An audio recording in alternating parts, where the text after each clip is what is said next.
Assalamualaikum warahmatullahi wabarakatuh. Kami dari kelompok 9 yang beranggotakan 1. Andri Yurinta, NIM 102180004,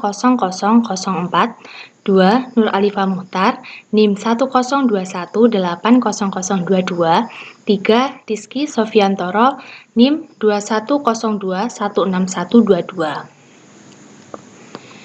Di sini kami mempresentasikan makalah yang berjudul Prosedur Penyelesaian Sengketa Melalui Arbitrase. Prosedur arbitrase menurut Basarnas sesuai dengan pedoman dasar yang ditetapkan oleh MUI, yaitu merupakan lembaga hukum yang bebas, otonom, dan independen, di mana tidak dicampuri dan tidak dipengaruhi oleh lembaga kekuasaan dan pihak-pihak lainnya. Apabila para pihak dalam suatu perjanjian atau transaksi muamalah baik perdata secara tertulis sepakat membawa sengketa yang timbul di antara mereka ke Basarnas atau menggunakan prosedur Basarnas, maka Basarnas mempunyai kewenangan untuk menyelesaikan sengketa di antara para pihak tersebut. Dan para pihak harus tunduk kepada peraturan prosedur Basarnas yang berlaku. Kesepakatan untuk menyerahkan penyelesaian sengketa kepada Basarnas dilakukan oleh para pihak dengan cara mencantumkan klausa arbitrase dalam suatu naskah perjanjian atau membuat perjanjian arbitrase tersendiri yang dibuat dan disetujui oleh kedua belah pihak baik sebelum maupun setelah timbul sengketa. Mengenai mekanisme operasional Basarnas, itu memuat ketentuan-ketentuan antara lain permohonan untuk mengadakan arbitrase, penetapan arbiter, acara pemeriksaan, perdamaian, pembuktian, berakhirnya pemeriksaan, pengambilan putusan, perbaikan putusan, pembatalan putusan, pendaftaran putusan, pelaksanaan putusan, dan biaya arbitrase. Kemudian mengenai proses pemeriksaan arbitrase, itu diatur dalam Undang-Undang Nomor 30 Tahun 1999 bahwa untuk melakukan pemeriksaan dilakukan secara tertutup dan menggunakan bahasa Indonesia. Nah, bahasa Indonesia ini digunakan kecuali atas dasar persetujuan arbiter atau majelis arbitrase, para pihak yang bersengketa dapat memilih bahasa lain yang digunakan. Jadi, ketentuannya itu kan menggunakan bahasa Indonesia, tapi apabila kedua belah pihak itu hendak menggunakan bahasa lain, itu juga harus ada penerjemahnya. Lalu mengenai penyelesaian sengketa melalui arbitrase, itu diatur dalam pasal 34 Undang-Undang Nomor 30 Tahun 1999 tentang arbitrase dapat dilakukan dengan menggunakan lembaga arbitrase nasional maupun internasional berdasarkan kesepakatan para pihak dan dilakukan menurut peraturan dan acara dari lembaga yang dipilih kecuali ditetapkan lain oleh para pihak. Prinsip atau asas-asas penyelesaian sengketa melalui arbitrase itu meliputi 1. Semua pemeriksaan sengketa dilakukan secara tertutup. 2. Bahasa yang digunakan bahasa Indonesia. 3. Para pihak yang bersengketa mempunyai hak dalam kesempatan yang sama, yaitu bisa mengemukakan pendapatnya masing-masing. 4. Para pihak yang bersengketa dapat diwakili oleh kuasa hukumnya dengan surat kuasa khusus. 5. Pihak ketiga di luar perjanjian arbitrase dapat turut serta dan menggabungkan diri dalam proses penyelesaian sengketa melalui arbitrase dengan syarat terdapat unsur kepentingan yang terkait, keikutsertaannya disepakati oleh kedua belah pihak, kemudian disetujui oleh arbiter atau lembaga arbitrase. 6. Para pihak bebas untuk menentukan acara arbitrase yang digunakan dalam pemeriksaan sengketa dengan syarat harus dituangkan dalam perjanjian yang tegas dan tertulis. Kemudian 7. Semua sengketa dan penyelesaiannya diserahkan kepada arbiter atau majelis arbitrase, kemudian akan diperiksa dan diputuskan. 8. Atas permohonan salah satu pihak, arbiter atau majelis arbitrase dalam mengambil keputusan majelis provisional atau putusan selainnya untuk mengatur ketertiban jalannya pemeriksaan sengketa termasuk penetapan sita jaminan yang memerintahkan penitipan barang kepada pihak ketiga atau menjual barang yang cepat rusak. 9. arbiter atau majelis arbitrase dapat memerintahkan agar setiap dokumen atau bukti disertai dengan terjemahan dalam bahasa yang ditetapkan oleh arbiter atau majelis arbitrase. Nah, kemudian untuk bab selanjutnya akan dijelaskan oleh rekan saya, Andri Yurinta. Terima kasih. Yaitu mengenai putusan arbitrase. Nah, putusan arbitrase ini berbeda dengan putusan dari badan peradilan, di mana jika putusan dari badan peradilan itu masih dapat diajukan banding ataupun kasasi. Namun jika putusan arbitrase ini sudah tidak bisa diajukan banding ataupun kasasi karena ini sifatnya final ataupun akhir. Jadi putusan ini sudah menjadi putusan akhir. Nah, keputusan arbitrase itu berdasarkan Bani Rules and Procedures. Nah, itu majelis arbitrase berhak menetapkan putusan akhir, putusan pendahuluan, putusan sela, atau putusan-putusan parsial. Secara garis besar, terdapat 3 macam putusan arbitrase, yaitu putusan sela, putusan akhir, dan putusan perdamaian. Selanjutnya yaitu putusan sela, yaitu dalam keadaan biasa majelis akan menetapkan putusan yang menolak masalah yurisdiksi sebagai salah satu putusan sela. Namun apabila pandangan perlu majelis dapat melanjutkan proses arbitrase dan memutuskan masalah tersebut dalam putusan akhir. Selanjutnya yaitu putusan akhir. Kalau putusan akhir itu yaitu majelis arbitrase wajib menetapkan putusan akhir dalam waktu paling lama 30 hari yang terhitung sejak ditutupnya persidangan, kecuali majelis mempertimbangkan bahwa jangka waktu tersebut perlu diperpanjang.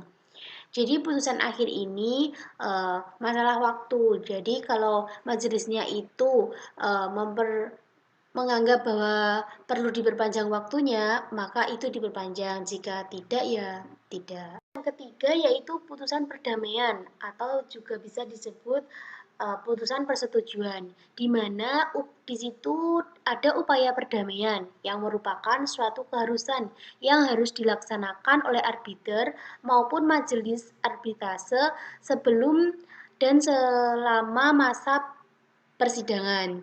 Jadi perdamaian itu terus diupayakan dalam melakukan persidangan. Kemudian perdamaian tersebut dapat dilakukan atas upaya daripada pihak sendiri dengan bantuan mediator atau pihak-pihak ketiga lainnya yang independen atau dengan bantuan majelis jika disepakati oleh para pihak. Selanjutnya yaitu mengenai pembatalan putusan arbitrase.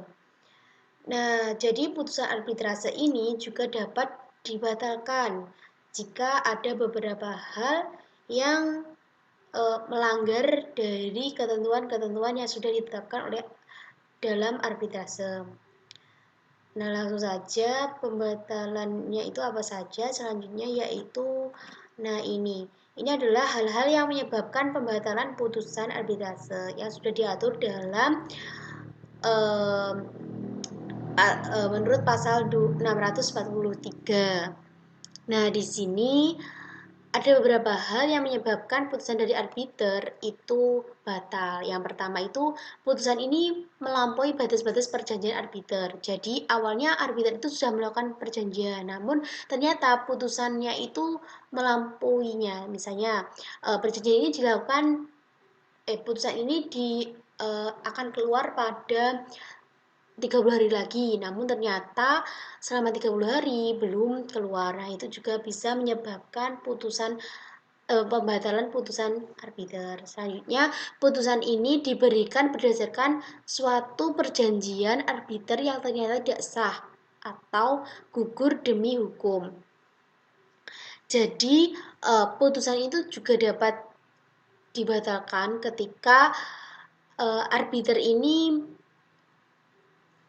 memberi suatu perjanjian namun perjanjian itu tidak sah. Selanjutnya, putusan itu telah diberikan oleh arbiter yang tidak berwenang memutuskan tanpa kehadiran arbiter lain. Jadi dia itu sudah memberikan keputusan kepada masalahnya yang diberi, tapi